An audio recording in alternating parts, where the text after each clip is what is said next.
The demonic ritual.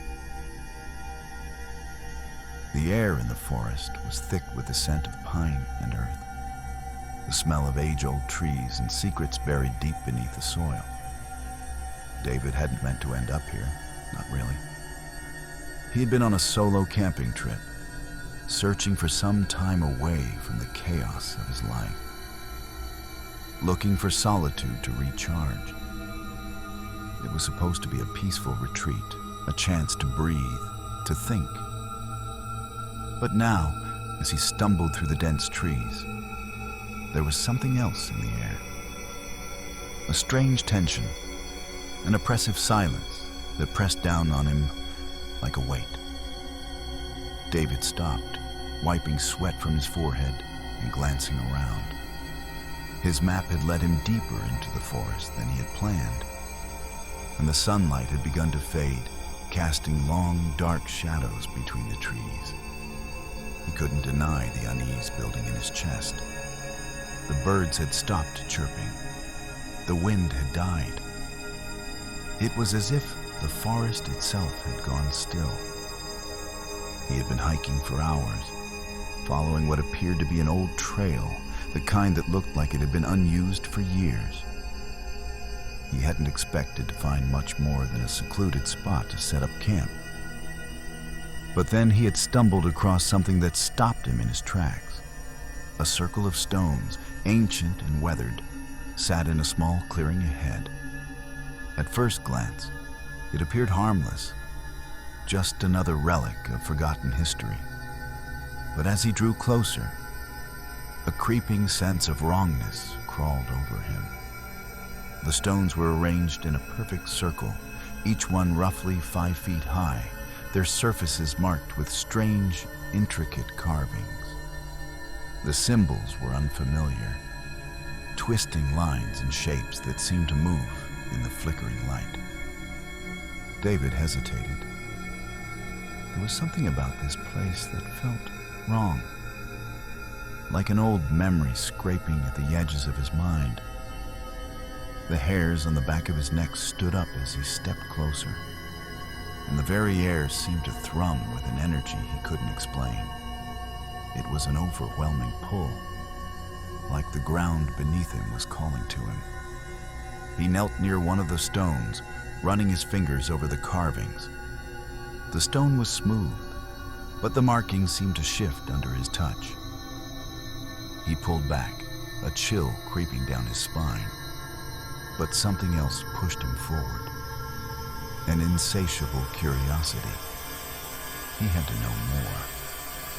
Without thinking, he reached down and touched the stone again. The moment his fingers made contact, the world seemed to shift. The forest, which had been silent and still, suddenly erupted with a deafening sound, like a deep, guttural growl, shaking the very earth beneath him. A pulse of cold air washed over him, and the ground trembled as if something vast and ancient was awakening. David stumbled back, his heart pounding in his chest. The symbols on the stone had shifted, swirling together, forming a new pattern that seemed to glow faintly. The stone itself began to hum, a low, vibrating sound that rattled his bones. And then, the ground exploded. The earth cracked open with a deafening roar, sending David sprawling backward. The stones around him trembled, their surfaces cracking and splitting as a dark shadow rose from the center of the circle. He scrambled to his feet, his eyes wide with terror as a massive form emerged from the earth. It was a figure, tall and twisted, its body writhing with black, oily tendrils. Its skin was ashen and cracked like dead bark. But its eyes, they were alive.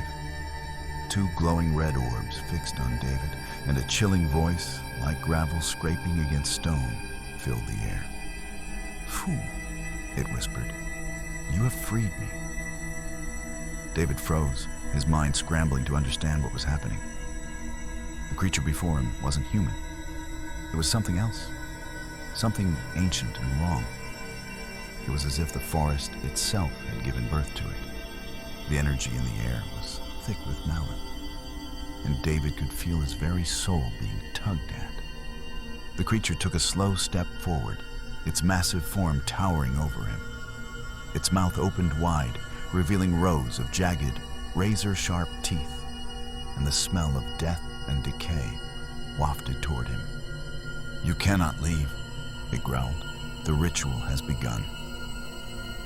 David tried to move, but his legs wouldn't obey him.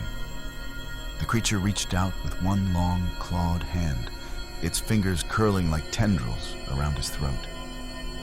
He gasped for breath, but its grip was tightening, squeezing the life from him.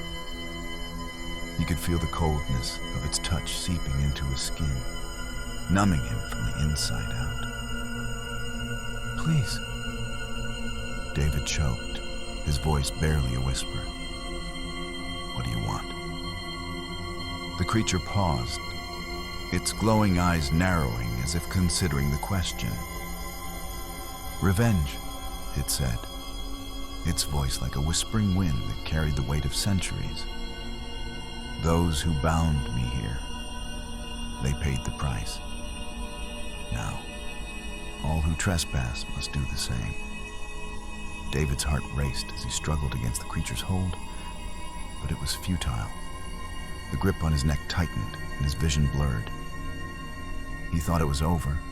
He thought he was going to die here, alone in the forest. But then, just as the world seemed to fade, the creature paused. Its gaze flickered behind David, and it seemed to hesitate. A sharp, shrill scream pierced the air, and suddenly, David was thrown to the ground. He gasped for air, his lungs burning, and scrambled to his feet, turning to see what had caused the scream. In the distance, he saw something moving. Something human, or at least it had been. A figure emerged from the forest, but as it came closer, it became clear that this was no ordinary person. The figure was bent at strange angles, its body twisted and malformed, its skin pale and stretched. Its eyes, once human, were now black as night, and its mouth hung open, drooling with an unnatural hunger. The creature was moving toward David, but its attention was now split between him and the new arrival. The other twisted, mutated form of what had once been a human being. David's mind raced as he watched the creature turn toward the new threat, its head jerking in its direction with a shriek. The air around them seemed to pulse as the demonic figure once again took a step forward, the forest around them seemingly alive with dark energy. David had no time to think. He turned and ran, his legs finally obeying as adrenaline coursed through him. He could hear the growl of the demon behind him and the sound of claws scraping against stone. The dark, shadowy form seemed to move faster than he could, its footsteps heavy, its breath rattling in the air. He had no plan, no direction. He only knew he had to keep running. The trees blurred around him as he sprinted, not daring to look back.